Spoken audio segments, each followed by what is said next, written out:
Всем Таши Делек, вас приветствует школа Тибет-класс и я, Тамара Илюхина. Давайте сейчас мы с вами разберемся с очень популярным вопросом «Откуда ты родом?» Киран, Пхаю, Кане, Йин. Сначала давайте разберем каждое слово в этом предложении.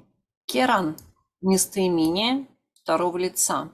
Ты, вы – местоимение почтительное, но при этом мы можем использовать его также по отношению к нашим близким друзьям, хорошо знакомым людям. Второе слово – пхаю. Пха – это отец, ю – страна, местность, буквально страна отцов, отчизна.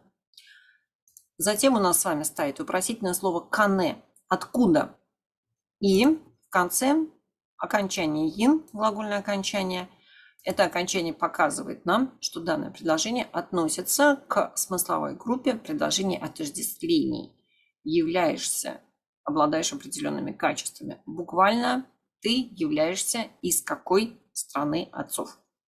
В ответе вместо вопросительного слова «кане» я поставлю искомое слово, но «не» частица источника «из» я оставлю после названия местности, названия страны. В ответе я буду искать географическое название перед грамматической частицей «не», частицей источника. Давайте посмотрим, что мы с вами можем ответить на такой вопрос. На пхаюл урусу не ин. Мы оставляем слово пхаюл, вставляем название страны и затем говорим не из. Итак, у нас с вами получилось Керан пхаю канеин, откуда ты родом, на пхаю урусу не ин. Я родом из России. А теперь давайте послушаем, что нам ответил носитель на этот вопрос. Итак. Керан пхаю канеин, на сангачулинеин.